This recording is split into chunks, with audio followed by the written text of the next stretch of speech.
Kala itu Jibril datang kepada Rasulullah Shallallahu Alaihi Wasallam pada waktu yang tidak biasa. Namun, Jibril terlihat berbeda.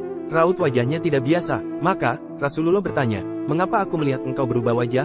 Lalu Jibril menjawab, "Ya Muhammad, aku datang kepadamu di saat Allah menyuruh supaya dikobarkan penyalaan api neraka, maka tidak layak bagi orang yang mengetahui bahwa neraka jahanam itu benar, siksa kubur itu benar, dan siksa Allah itu sungguh berat dan tidak ada yang merasa aman daripadanya." Lalu, Rasulullah bersabda, "Ya Jibril, jelaskan padaku sifat neraka jahanam." Jibril lalu menjelaskan, ketika Allah menjadikan neraka jahanam, maka dinyalakan selama 1000 tahun sehingga memerah, kemudian dilanjutkan 1000 tahun sehingga menjadi putih, kemudian 1000 tahun sehingga menjadi hitam, lalu menjadi hitam gelap, dan tidak pernah padam nyala dan baranya. Demi Allah, andaikan terbuka sebesar lubang jarum niscaya dapat membakar semua penduduk dunia karena panasnya. Demi Allah, andaikan satu baju ahli neraka itu digantung di antara langit dan bumi, niscaya akan mati penduduk bumi karena panasnya. Api neraka itu ada 7 pintu, jarak antara pintu sejauh 70 tahun, dan tiap pintu panasnya 70 kali dari pintu yang lain. Rasulullah Shallallahu Alaihi Wasallam kemudian meminta Jibril menjelaskan satu persatu mengenai pintu-pintu neraka tersebut.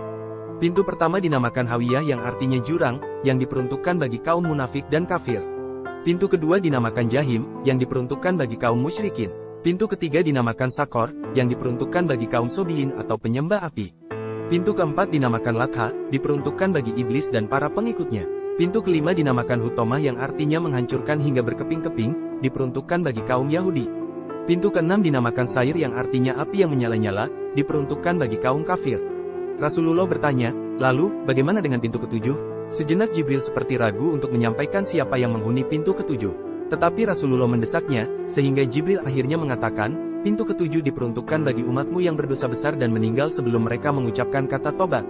Mendengar penjelasan yang mengagetkan itu, Rasulullah pun langsung pingsan. Jibril lalu meletakkan kepala Rasulullah di pangkuannya sehingga sadar kembali. Sesudah sadar beliau bersabda, "Ya Jibril, sungguh besar kerisauan dan sedihku. Apakah ada seorang dari umatku yang akan masuk ke dalam neraka?"